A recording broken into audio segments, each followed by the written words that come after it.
ఓం నమ శివ శ్రీ మాత్ర నమః. ఓం శ్రీ సాయిరం. అందరికీ నమస్కారం అండి. ఈ నెల 30 ముక్కోటి ఏకాదశి. మందార ఆకుతో ఇలా చేయండి చాలు, భూమిలో బంగారం కొంటూనే ఉంటారు. ముక్కోటి ఏకాదశి పరమ పవిత్రమైన రోజు, లక్ష్మీ నారాయణులకు ఎంతో ఇష్టమైన రోజు. ఈరోజు ఆడవారు గుర్తుపెట్టుకొని మందారాకుతో ఇలా చేస్తే చాలు, భూములు స్థలాలు కొంటూనే ఉంటారు.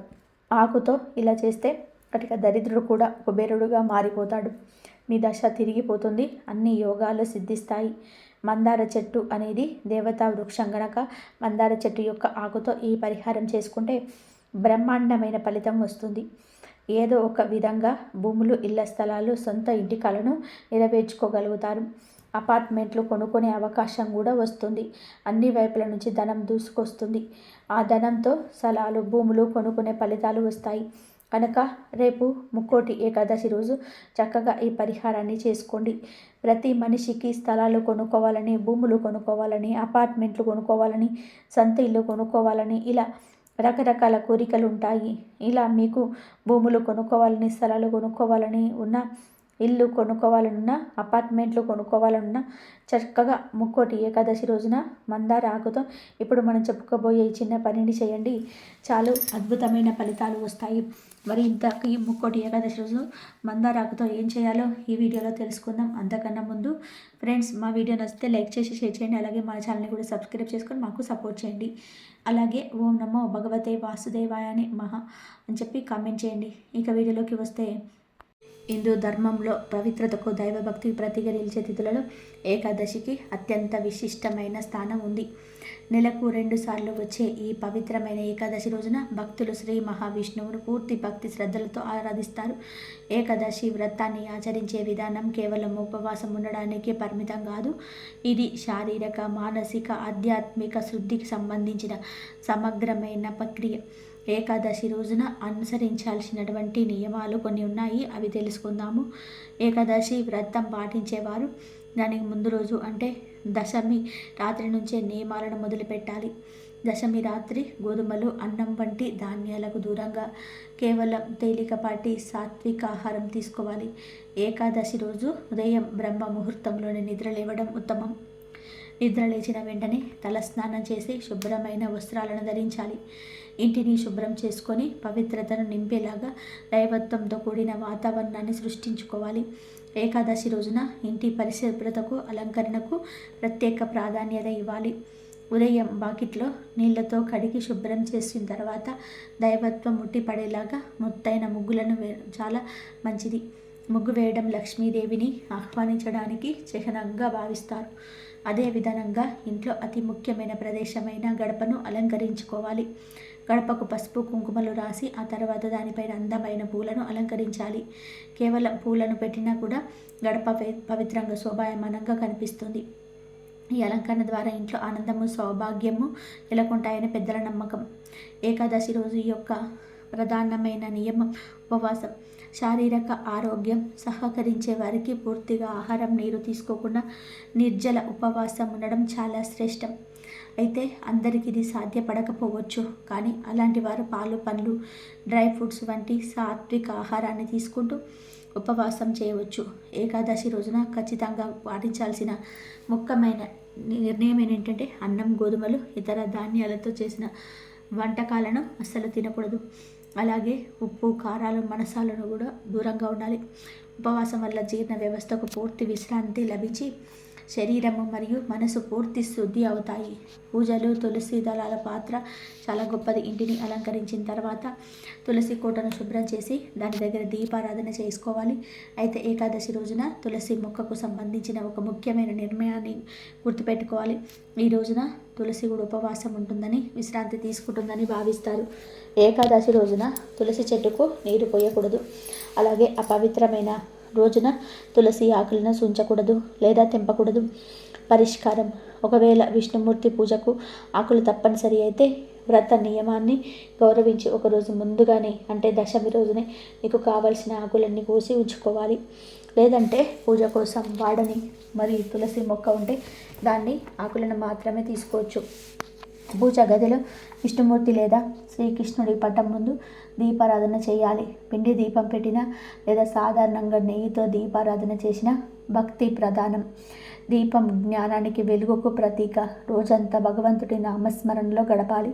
విష్ణు సహస్రనామం పారాయణం చేయడం, ఓం నమో నారాయణాయ లేదా ఓం నమో భగవతే వాసుదేవాయ అనే మంత్రాలను జపించడం వలన విశేషమైన ఫలితాలు కలుగుతాయి. వీలైతే దగ్గరలో ఉన్న విష్ణు ఆలయాన్ని దర్శనం చేసుకోవాలి. ఈ రోజున పగటిపూట నిద్రపోకూడదు. ఇతరుల మీద కోప్పడడం, అబద్ధాలు చెప్పడం వంటివి అసలు చేయకూడదు. మనసును కేవలం దైవ చింతనలో ఉంచుకోవాలి. పూజ అనంతరం స్వామివారికి నైవేద్యం సమర్పించాలి. ఏకాదశి నియమాల ప్రకారం వడపప్పు, బెల్లం లేదా అరటిపండ్లు వంటి సాత్విక ఆహార పదార్థాలను నైవేద్యంగా సమర్పించడం ఉత్తమం. మీరు ఏ నైవేద్యం పెట్టినా సరే తప్పకుండా ఆ నైవేద్యంపై తులసి ఆకులను ఉంచండి. తులసి దళం లేని నైవేద్యాన్ని శ్రీ మహావిష్ణువు స్వీకరించడని చెప్తూ ఉంటారు. స్వామివారికి సమర్పించిన నైవేద్యాన్ని ఇప్పుడు వృధాగా పారేయకూడదు. నైవేద్యం సమర్పించిన తర్వాత కనీసం 5 నిమిషాల పాటు ఆ ప్రసాదాన్ని కలపకుండా ఉంచాలి. ఆ తర్వాత ఇంట్లో ఉన్న కుటుంబ సభ్యులందరూ కూడా కొంచెం కొంచెంగా ఆ నైవేద్యాన్ని ప్రసాదంగా స్వీకరించాలి. ప్రసాదాన్ని స్వీకరించిన తర్వాతే ఆ రోజు ఉపవాసాన్ని నియమాలు అనుకున్న వారు రోజును ప్రారంభించాలి. పవిత్రమైన ప్రసాదంతో రోజును పెట్టడం వల్ల భగవంతుడి అనుగ్రహం లభిస్తుంది. సాయంత్రం వేళ మళ్ళీ దీపారాధన చేసి విష్ణు ఆరాధన చేయాలి. రాత్రి సమయంలో నిద్రపోకుండా జాగరణ చేయడం ద్వారా అత్యధిక పుణ్యం లభిస్తుంది. మరుసటి రోజు అంటే ద్వాదశి నాడు ఉదయాన్నే లేచి స్నానం చేసి సరైన సమయానికి భోజనం చేసి ఉపవాసాన్ని నిర్వహించాలి. ద్వాదశి పారణకు ముందు బ్రాహ్మణులకు లేదా పేదలకు స్వయం పాకం లేదా అన్నదానం చేయడం చాలా శ్రేయస్కరం. ఈ నియమాలని పాటించడం ద్వారా ఏకాదశి వ్రతం యొక్క పూర్తి ఫలితం లభిస్తుంది. తెలిసి తెలియక చేసిన పాపాలు తొలగిపోతాయని, మోక్షం లభిస్తుందని పురాణాలు చెబుతున్నాయి. అయితే ఆరోగ్యం సహకరించకపోయినా లేదా ఇతరుల అత్యవసర పరిస్థితుల కారణంగా మీరు ఏకాదశి రోజున ఉపవాసం ఉండలేకపోయినా, అలాగే రాత్రి జాగరణ చేయలేకపోయినా పర్వాలేదు. కానీ ఈ పవిత్ర దినం సందర్భంగా పూజ మాత్రం ఖచ్చితంగా చేసుకోవాలి. దీపారాధన చేసి స్వామివారిని భక్తితో ఆరాధించడం ఈ వ్రతంలోని అతి ముఖ్యమైన ఆచారం. ముక్కోటి ఏకాదశి పర్వదినం సందర్భంగా మీ ఆర్థిక ఇబ్బందులు తొలగి భూములు మరియు బంగారం కొనుగోలు చేసే యోగం కలగడానికి పాటించవలసిన మందార ఆకు పరిహారం గురించి ఇక్కడ తెలుసుకుందాం. హిందూ ధర్మం శాస్త్రం ప్రకారం ముక్కోటి ఏకాదశి, వైకుంఠ ఏకాదశి అనేది ఏడాదిలో వచ్చే అన్ని ఏకాదశుల కంటే కూడా అత్యంత మహిమాన్వితమైనది. ఈ పవిత్రమైన రోజున సాక్షాత్తు ఆ శ్రీ మహావిష్ణువు వైకుంఠ ద్వారాల గుండా భక్తులకు దర్శనమిస్తాడని, అందుకే ఈ రోజున చేసే ఏ చిన్న దైవ కార్యమైన కోటి రెట్ల ఫలితాలను ఇస్తుందని నమ్మకం. సాధారణంగా ప్రతి మనిషికి తన జీవితంలోని సొంత ఇల్లు, భూమి మరియు తగినంత బంగారం కొనుక్కోవాలనే కోరిక ఉంటుంది. అయితే జాతక దోషాల వలన లేదా ఇంటిపై ఉన్న దిష్టి ప్రభావం వలన ఎంత సంపాదించినా డబ్బు చేతిలో నిలబడదు. ఎటువంటి ఆర్థిక కష్టాల నుంచి బయటపడి లక్ష్మీదేవి కటాక్షం పొందడానికి మందారాకుతో చేసిన ఈ తాంత్రిక పరిహారం అద్భుతమైన పనిచేస్తుంది. ఈ పరిహారం చేయడానికి ముక్కోటి ఏకాదశి రోజున సూర్యోదయానికి ముందే నిద్రలేచి శుచిగా స్నానం చేసి ఉతికిన బట్టలు ధరించాలి. అనంతరం మీ ఇంటి తోటలో లేదా సమీపంలో ఉన్న మందార చెట్టు వద్దకు వెళ్ళి ఒక తాజా మరియు ఎటువంటి రంధ్రాలు లేని పచ్చని మందార ఆకును తీసుకురావాలి. ఆధ్యాత్మిక పరంగా మందార చెట్టుకు విశేషమైన ప్రాముఖ్యత ఉంటుంది. ఇది విఘ్నేశ్వరుడికి మరియు శ్రీ మహాలక్ష్మికి అత్యంత ప్రీతికరమైనది కాబట్టి ఈ ఆకులో సానుకూల తరంగాలు అధికంగా నిక్షిప్తమై ఉంటాయి. ఇక పరిహార ప్రక్రియలోనికి వస్తే ముందుగా ఒక రాగి లేదా వెండి పళ్ళెం తీసుకొని దానిపైన ఈ మందార ఆకును ఉంచాలి.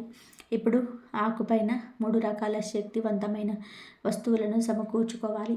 మొదటిగా కొన్ని మిరియాల గింజలను ఆకుపైన ఉంచండి. ఆయుర్వేదంలోనే కాకుండా తంత్రశాస్త్రంలో కూడా మిరియాలకు శత్రువుల నుండి కల్పించే నకారాత్మక శక్తి, ప్రాణదోల శక్తి ఉందని చెప్పబడింది. మీ ఆర్థిక ఎదుగుదలను అడ్డుకునే గ్రహ దోషాలను, ముఖ్యంగా శని మరియు రాహు ప్రభావం తగ్గించడంలోని మిరియాలు కీలక పాత్ర పోషిస్తాయి. రెండవ వస్తువుగా పసుపు కొమ్మును ఉంచాలి. పసుపును సాక్షాత్తు లక్ష్మీ స్వరూపంగా భావిస్తాము. ఇది కేవలం మంగళకరమే కాకుండా ధనాన్ని ఆకర్షించే గుణాన్ని కలిగి ఉంటుంది. మీ ఇంట్లో శుభకార్యాలు జరగాలన్నా, స్థిర ఆస్తులు కొనుగోలు చేయాలన్నా, గురుగ్రహ అనుగ్రహం కావాలి అన్నా, అది పసుపు కొమ్ము ద్వారా లభిస్తుంది. మూడవ వస్తువుగా లవంగాలు లేదా యాలకులను ఉంచండి. లవంగాలు మీ సంకల్ప శక్తిని పెంచి అదృష్టాన్ని వరింపచేస్తాయి. యాలకులు ఐశ్వర్యకారకుడైన శుక్రుడికి ప్రతీక. ఈ 3 వస్తువులను మందార ఆకుపై ఒక క్రమ పద్ధతిలో ఉంచినప్పుడు ఆ ఆకు మరియు ఈ వస్తువుల కలయిక మీ ఇంటి చుట్టూ ఒక అదృశ్య రక్షణ కవచాన్ని ఏర్పాటు చేస్తుంది. ఈ 3 వస్తువులను అమర్చిన తర్వాత వాటి మధ్యలో ఒక కర్పూరం బిళ్ళ నుంచి వెలిగించాలి. కర్పూరం హారతి ఇవ్వడం వలన గాలిలో ఉన్న సూక్ష్మ క్రిములే కాకుండా దుష్ట ఆలోచనలు మరియు అశుద్ధం కూడా తొలగిపోతుంటాయి. కర్పూరం వెలుగుతున్న సమయంలో ఆ పళ్ళెంను చేతులతో పట్టుకొని మీ ఇలవేల్పును లేదా లక్ష్మీ నారాయణుడు మనసులో ధ్యానిస్తూ మీ కోరికను చెప్పుకోవాలి. ఇప్పుడు ఆ పళ్ళెంలో మీ ఇంటి ప్రధాన ద్వారం వద్దకు వెళ్ళాలి. మన సంపాదనకు అడ్డుపడే అతిపెద్ద అడ్డంకి నరదిష్టి. ఇంటికి ఎవరి దిష్టి తగిలినా లేదా బయట వ్యక్తుల ఈర్ష్య ప్రభావం ఉన్నా ఆ ఇంట్లో లక్ష్మి నిలబడదు. అందుకే వెలుగుతున్న ఆ కర్పూరం జ్యోతితో మీ ఇంటికి 3 సార్లు దిష్టి తీయాలి. క్లాక్ వైజ్ మరియు యాంటీ క్లాక్ వైజ్ దిశలో దిష్టి తీయడం వలన మీ ఇంట్లోకి ప్రవేశించిన వ్యక్తి ప్రతికూల శక్తులు నశిస్తాయి. దిష్టి తీయడం పూర్తయిన తర్వాత ఆ పళ్ళెం గుమ్మం బయట ఉంచి మందారాకుతో సహా ఆ వస్తువులన్నీ కూడా పూర్తిగా అగ్నిలో కాలిపోయేలాగా చూడండి. ఈ దహన ప్రక్రియలో మీ ఆర్థిక సమస్యలు, అప్పుల బాధలు మరియు దరిద్రం అన్నీ కాలి భస్మమైపోతున్నాయని దృఢంగా నమ్మండి. అగ్నిదేవుడు అన్నిటినీ శుద్ధి చేస్తాడు కాబట్టి ఈ ప్రక్రియ ద్వారా మీ గృహం పవిత్రమవుతుంది. ముక్కోటి ఏకాదశి వంటి అత్యంత పవిత్రమైన ముహూర్తంలో ఈ పని చేయడం వలన వైకుంఠ ద్వారం తెలిసిన వేళ ప్రార్థన నేరుగా భగవంతుడికి చేరుతుంది. దీనివల్ల మీకు తెలియకుండానే కొత్త ఆదాయ మార్గాలు పుట్టుకొస్తాయి. ఆగిపోయిన పనులు వేగవంతమవుతాయి మరియు అతి త్వరలోనే మీరు భూమి లేదా బంగారం కొనుగోలు చేసే అవకాశం ఉంటుంది. చివరిగా ఆకు మరియు వస్తువులు పూర్తిగా కాలిన తర్వాత మిగిలిన బూడిదను పారే నీటిలో కలపాలి లేదా ఎవరి తొక్కని ప్రదేశంలో పచ్చని చెట్టు మొదట్లో వేయాలి. దీనిని ఇంట్లోని సింకులో లేదా చెత్త బుట్టలో వేయకూడదు. ఈ మొత్తం పరిహారాన్ని ఎంతో నిశ్శబ్దంగా, పూర్తి నమ్మకంతో మరియు భక్తితో నిర్వహించినప్పుడే ఫలితం ఉంటుంది. పరిహారం చేస్తున్నప్పుడు ఎవరితోనూ కూడా మాట్లాడకుండా ఏకాగ్రతతో ఉండడం మంచిది. ఈ విధంగా ముక్కోటి ఏకాదశి నాడు మందార ఆకుతో ఈ చిన్న పనిని పూర్తి చేస్తే మీ ఇంట్లో లక్ష్మీదేవి తాండవిస్తుంది మరియు మీ ఆర్థిక కళలు సాకారం అవుతూ ఉంటాయి. ఏకాదశి వ్రత నియమాలు పాటిస్తూ ఈ పరిహారం చేయడం వల్ల మీ జీవితంలో ఐశ్వర్యం వెల్లివిరుస్తుంది. కనుక ప్రతి ఒక్కరు కూడా ఈ ముక్కోటి ఏకాదశి రోజు మందార ఆకుతో ఈ పరిహారం చేసి ధనవంతులుగా మారిపోండి. ఈ రోజున వైకుంఠ ద్వారాలు తెరుచుకుంటాయని, ముక్కోటి దేవతలు స్వామిని దర్శించుకోవడానికి వస్తారని మన పురాణాలు చెప్తూ ఉన్నాయి. ప్రకృతిలో భగవంతుడు అణువణువున నిండి ఉంటాడు. ముఖ్యంగా ఆకులలో, మొక్కలలో అద్భుతమైన శక్తి దాగి ఉంటుంది. ప్రకృతి అంటేనే విష్ణుమూర్తికి ప్రాణం. అందుకే మనం పూజల్లో రకరకాల పత్రాలను ఉపయోగిస్తుంటాము. ఆకులకు కేవలం ఔషధ గుణాలు మాత్రమే కాదు, ఆధ్యాత్మికంగా మన జాతక దోషాలను తొలగించే శక్తి కూడా ఉంటుంది. ముఖ్యంగా ఈ పవిత్రమైన ముక్కోటి ఏకాదశి రోజున కాబట్టి స్త్రీలు గుర్తుపెట్టుకొని ఈ రంగు చీరను కానీ, ఈ డ్రెస్సులను కానీ ధరించండి. కేవలం స్త్రీలే కాదు, పురుషులు, పిల్లలు, పెద్దలు కూడా ఈ పవిత్రమైన రోజున గుడికి వెళ్ళేటప్పుడు, పూజ చేసేటప్పుడు పసుపు లేదా ఎరుపు రంగు దుస్తులను ధరిస్తే వారిలో సానుకూల శక్తి పెరుగుతుంది. ఏకాదశి రోజున ఇలాంటి రంగుల దుస్తులు ధరించడం వలన మనసు ప్రశాంతంగా ఉండి భగవంతుడి మీద భక్తి కుదురుతుంది. ఇంకో ముఖ్యమైన విషయం ఏమిటి అంటే, స్త్రీలు ఈ రోజున తులసి పూజ చేసుకోవడం మర్చిపోకండి. ఏడాదిలో ఎన్నో ఏకాదశులు వస్తాయి, కానీ ఈ ముక్కోటి ఏకాదశి రోజున ఒక్కసారి తులసి చెట్టుకు నీళ్లు పోస్తే చాలు. ఏకాదశి పొడుగున వచ్చే అన్ని ఏకాదశులలో నీళ్లు పోసిన ఫలితం దక్కుతుంది. అలాగే ఈ ఒక్కరోజు తులసి చెట్టు దగ్గర దీపం వెలిగించి పూజ చేసుకుంటే అన్ని ఏకాదశులలో పూజ చేసిన ఫలితం వస్తుంది. అంత గొప్పది ఈ ఏకాదశి. తులసి అంటే సాక్షాత్తు లక్ష్మీ స్వరూపం కాబట్టి ఆమెను ఈరోజు ఆరాధించడం వలన విష్ణుమూర్తి ఎంతో ప్రసన్నుడవుతాడు. అలాగే ఈ పవిత్రమైన ముక్కోటి ఏకాదశి రోజున కొన్ని వస్తువులను కొని ఇంటికి తెచ్చుకోరాకూడదు. దరిద్రం పడుతుందని శాస్త్రాల్లో ఉంది కనుక ఈ రోజున పొరపాటున కూడా ఈ వస్తువులను కొనకూడదు. ముఖ్యంగా ఈ రోజున మీరు పొరపాటున కూడా నూనె కొనకూడదు.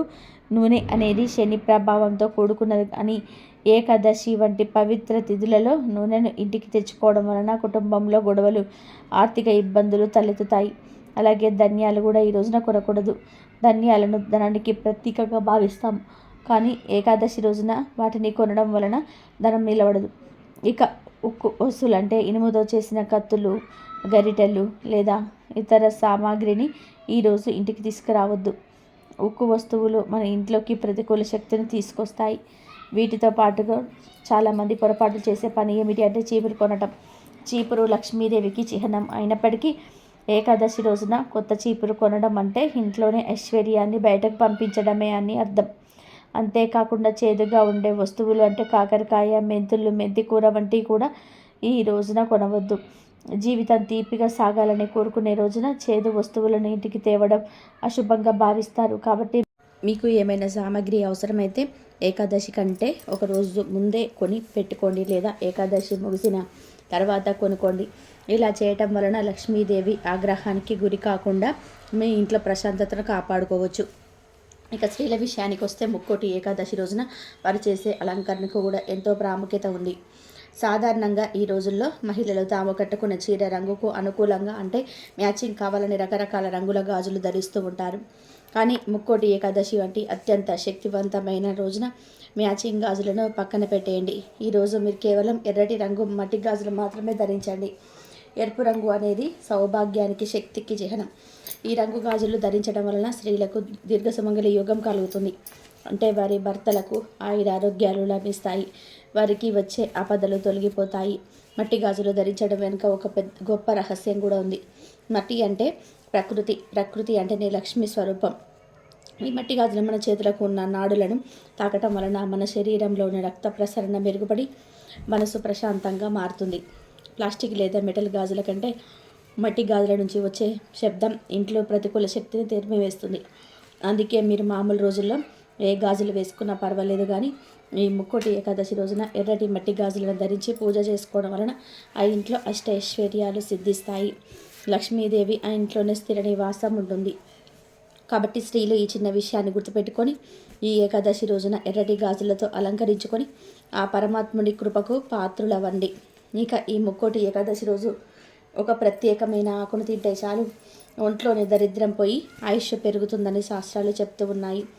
ఎందుకంటే ప్రకృతిలో భాగమైన ఆకులకు మనం ఊహించని అపారమైన శక్తి ఉంటుందని మన పురాణాలు, శాస్త్రాలు ఘంటాపదంగా చెప్తూ ఉన్నాయి. అసలు ఆకులు అంటే ఏమిటి? అవి కేవలం చెట్లకు ఉండే ఫలాలు మాత్రమేనా అంటే కానే కాదు. ప్రకృతి మనం సాక్షాత్తు శ్రీ మహావిష్ణు స్వరూపంగా భావిస్తాము. పచ్చని చెట్లు పరమాత్మ స్వరూపం అని పెద్దలు ఊరికనే అనలేదు. ఆకులలో ఉండే ఆ పచ్చదనం మన కళ్ళకు మాత్రమే కాదు, మన మనసుకు కూడా ఎంతో ప్రశాంతతని ఇస్తుంది. ఒకసారి ఆలోచించండి, మనము మానసిక ఒత్తిడిలో ఉన్నప్పుడు పచ్చని చెట్ల మధ్యకు వెళ్తే మనసు ఎంత తేలిక పడుతుందో అది ఆ ఆకులలో ఉండే సిద్ధమైన శక్తి, ఆకులో ఉండే జీవశక్తి మన శరీరంలో నాడులను ఉత్తేజం చేసి మనకు అపారమైన బలాన్ని, ఉత్సాహాన్ని ఇస్తుంది. అందుకే మన సాంప్రదాయంలో ప్రతి పూజలోనూ, ప్రతి శుభకార్యంలోనూ వివిధ రకాల ఆకులకు అత్యంత ప్రాధాన్యత ఇచ్చారు. గ్రహ దోషాలను, జాతక దోషాలను తొలగించే శక్తి కూడా కొన్ని ప్రత్యేకమైన ఆకులకు ఉంటుంది. అన్ని రకాల ఆకులలోకెల్లా ఉసిరి ఆకు అంటే సాక్షాత్తు ఆ శ్రీ మహావిష్ణువుకు ప్రాణం కంటే ఎక్కువగా ఇష్టం. కార్తీక మాసంలో ఉసిరి చెట్టుకు ఎంత ప్రాముఖ్యత ఇస్తామో మనకు తెలుసు. ఉసిరి చెట్టు కింద వనభోజనాలు చేయడం, ఆ చెట్టు కింద విసిరిమూర్తిని పూజించడం వలన సకల పాపాలు తొలగిపోతాయని నమ్ముతాం. అయితే ఈ ముక్కోటి ఏకాదశి రోజున ఉసిరి ఆకులకు, ఉసిరి చెట్టుకు ఒక ప్రత్యేకమైన అద్భుతమైన శక్తి వస్తుంది. కనుక ఈ ముక్కోటి ఏకాదశి రోజున మీరు ఒక చిన్న ఉసిరి ఆకును స్వీకరిస్తే మీ శరీరంలోని దరిద్రం అంతా పోయి ఆయుష్ పెరుగుతుంది. ఎవరైతే దీర్ఘకాల అనారోగ్య సమస్యలతో బాధపడుతున్నారో, ఎవరైతే ఆర్థిక ఇబ్బందుల్లో కూరుకుపోయి బయటపడలేకపోతున్నారో, అప్పుల బాధ నుంచి సతమతం అయిపోతున్నారో వారందరూ కూడా ఈ చిన్న పరిహారం కూడా ఒక గొప్ప పరిహారం అని చెప్పుకోవచ్చు. ఇది కేవలం నమ్మకం మాత్రమే కాదు, ప్రకృతిలో దాగి ఉన్న ఒక రహస్య శక్తి. కానీ ఇక్కడ మీరు ఒక విషయాన్ని చాలా జాగ్రత్తగా గుర్తుపెట్టుకోవాలి. మన శాస్త్రాల ప్రకారం ఏకాదశి తిథి రోజున ఉసిరి చెట్టును ఆకు ఏలకూడదు.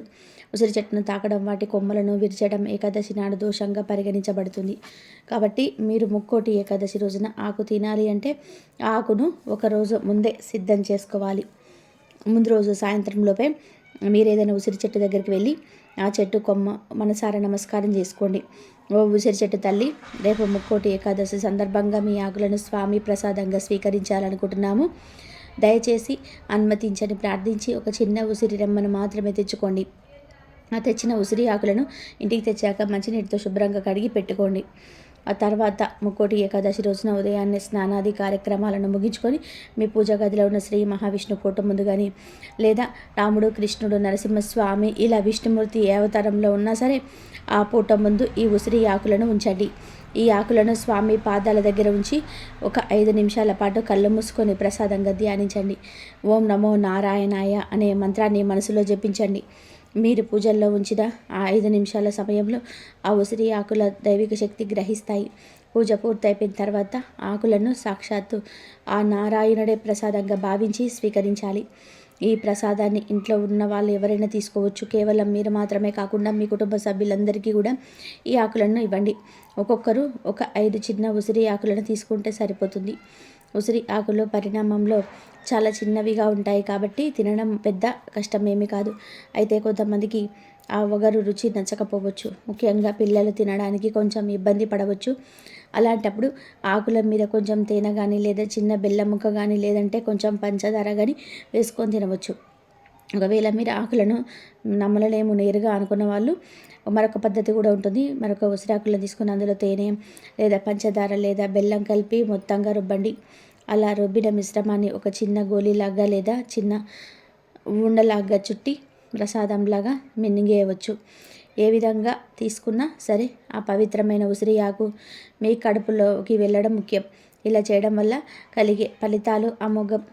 సైంటిఫిక్గా చూస్తే ఉసిరిలో ఉండే విటమిన్ సి మరియు ఇతర పోషకాలు మన శరీరంలోని విషతుల్యాలను బయటకు పంపిస్తాయి, రోగనిరోధక శక్తిని పెంచుతాయి. ఆధ్యాత్మికంగా చూస్తే ఈ ఆకును స్వీకరించడం వలన మీ జాతకంలో ఉన్న పాపదోషాలు, గ్రహ దోషాలు తొలగిపోయి మన పురాణాలు చెబుతున్న ప్రకారం ఈ ఏకాదశి నాడు ఉసిరి స్వీకరించిన వారి ఇంట్లో ధనలక్ష్మి తాండవిస్తుంది. మీరు వద్దన సరే ధనం మిమ్మల్ని వెతుక్కుంటూ వస్తుంది. ఆదాయ మార్గాలు పెరుగుతాయి, అనవసర ఖర్చులు కూడా తగ్గిపోతాయి. ముఖ్యంగా మీ శరీరంలో ఉండే అలక్ష్మి లేదా దరిద్రం అనేది ప్రతికూల శక్తి వికసించి దాని స్థానంలో సానుకూల శక్తి, దైవశక్తి అనుకూలిస్తుంది. మీ ముఖంలో వచ్చస్సు పెరుగుతుంది, ఆయుష్ వృద్ధి చెందుతుంది. మీరు చేసే ప్రతి పనిలోనూ విజయం లభిస్తుంది. కుటుంబంలో కలహాలు తగ్గి శాంతి నెలకొంటుంది. ఎన్ని అద్భుతమైన ప్రయోజనాలున్న ఈ ఉసిరి ఆకును తినడం అస్సలు మర్చిపోకండి. ముక్కోటి ఏకాదశి అంటే దేవతలందరూ కూడా భూమికి దిగి వచ్చే సమయం. అటువంటి సమయంలో ప్రకృతి ఇచ్చే ఈ వరప్రసాదాన్ని మనం వదులుకోకూడదు.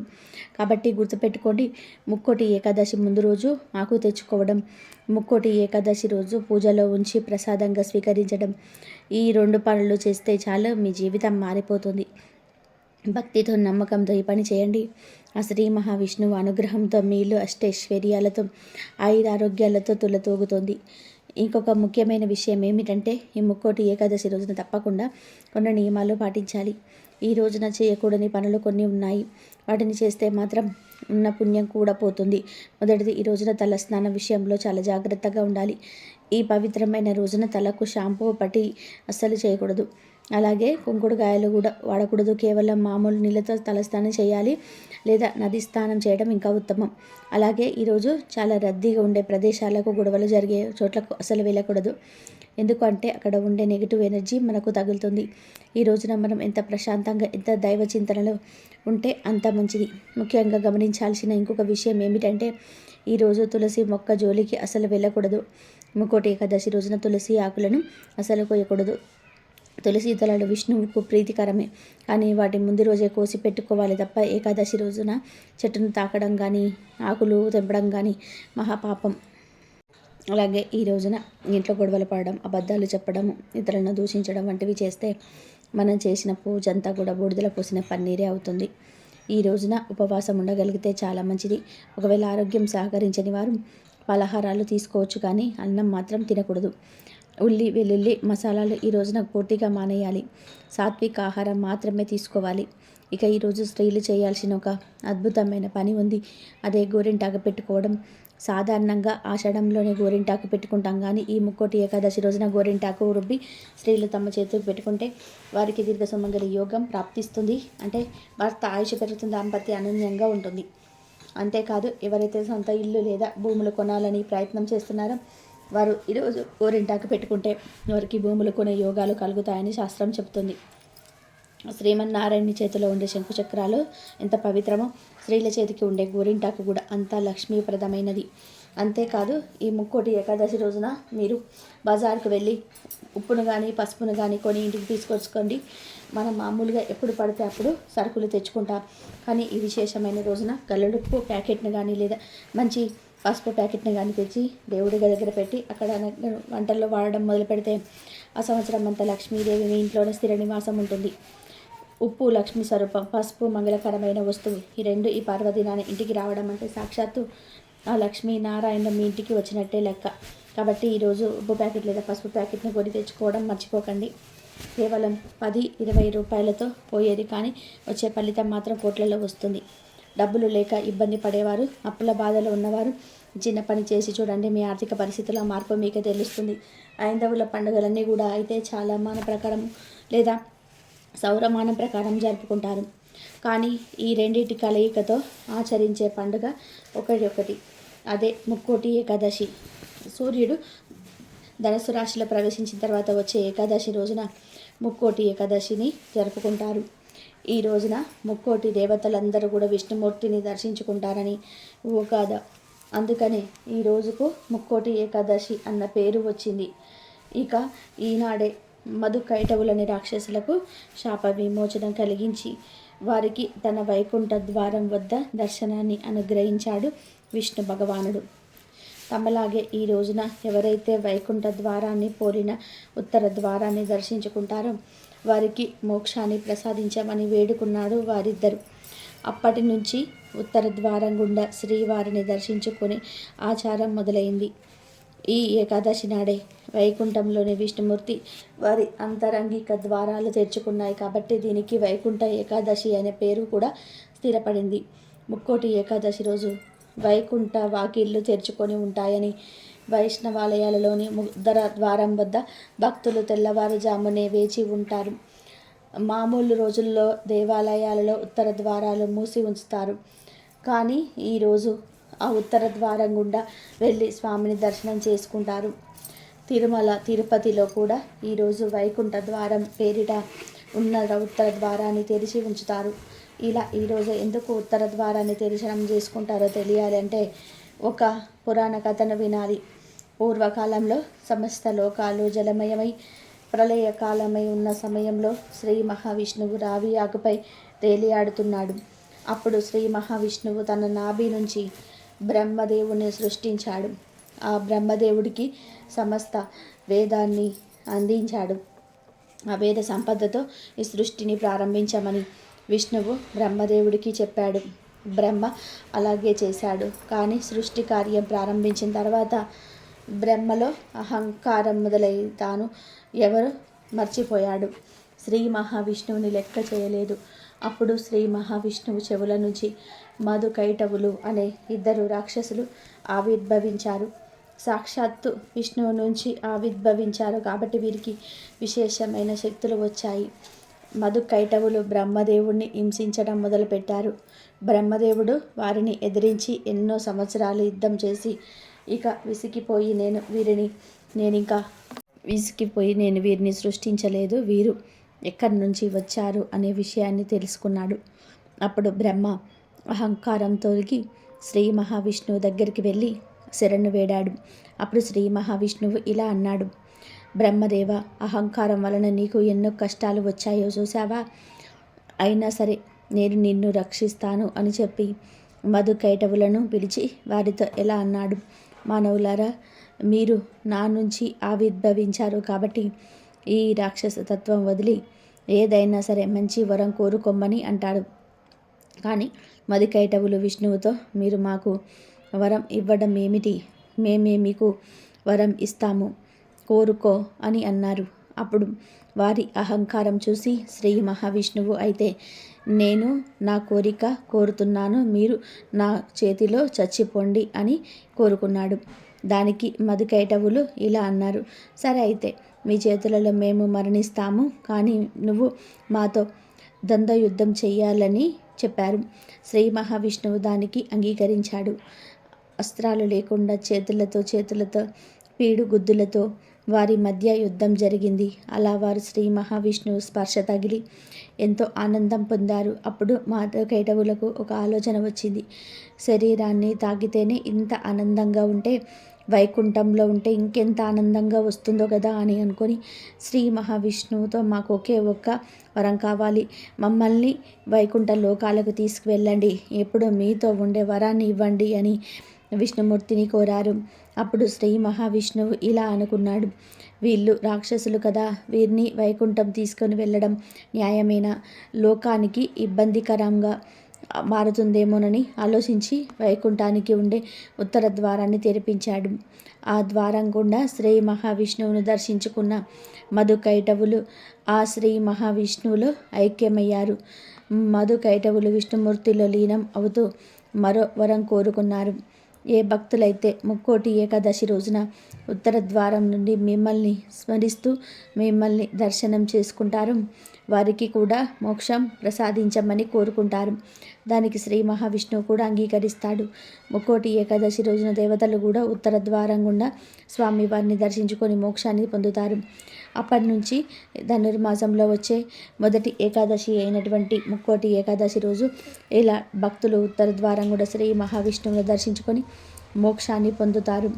ఇదే వైకుంఠ ద్వార దర్శనం వెనుక ఉన్న కథ. ఈ ఏకాదశి రోజు మీరు గుడికి వెళ్ళినప్పుడు ఆ గుడిలోనే ఉండిలో ధనంతో పాటు ఒక యాలక్కాయను కూడా వేయండి. అలా వేయడం వలన మీ ఇంట్లో శుభకార్యాలు జరుగుతాయి. ఎవరైతే ఇంట్లో అసలు శుభకార్యాలు జరగటం లేదు అని బాధపడుతుంటారో వారు ఈ రోజున గుడికి వెళ్ళినప్పుడు గుడి ఉండిలో మీరు వేసే ధనంతో పాటుగా ఒక యాలక్కాయను కూడా వేయండి. ఖచ్చితంగా కూడా మీ ఇంట్లో త్వరలోనే ఏదో ఒక శుభకార్యం అయితే జరిగి తీరుతుంది. అదేవిధంగా ఈ ఏకాదశి రోజు తప్పనిసరిగా కూడా ఒక్కసారైనా సరే ఇంట్లో శంఖాన్ని ఊదాలి. శంకు శబ్దం ఎక్కడ ఉంటుందో అక్కడ లక్ష్మీ నారాయణులు ఉంటారని శాస్త్రాలు చెప్తూ ఉన్నాయి. కనుక ఈరోజు ఒక్కసారైనా సరే ఇంట్లో శంఖాన్ని ఊదండి. ఒకవేళ మీ దగ్గర శంఖం లేకపోతే ఈ ఏకాదశిలోపు ఒక శంఖాన్ని అయితే తెచ్చుకొని పూజ గదిలో పెట్టుకోండి. ఏకాదశి రోజు ఆ శంఖాన్ని ఒకసారి ఊరండి, శుభాలను పొందుతారు. ఈ పర్వదిన మార్గశిర మాసంలో కానీ పుష్య మాసంలో కానీ వస్తుంది. ఆషాఢ శుద్ధ ఏకాదశి నాడు జగద్రక్షణ చింతన అనే యోగ నిద్రకు ఉపక్రమించిన శ్రీ మహావిష్ణువు మరల కార్తీక శుద్ధ ఉద్దాన ఏకాదశి నాడు మేల్కొని సర్వ దివ్య మంగళ విగ్రహంతో వస్తాడు. సర్వ దివ్య మంగళ విగ్రహంతో బ్రహ్మ రుద్ర మహేంద్రాది ముక్కోటి దేవతలకు తన దర్శన భాగ్యాన్ని ఈ వైకుంఠ ఏకాదశి నాడు అనుగ్రహిస్తాడు.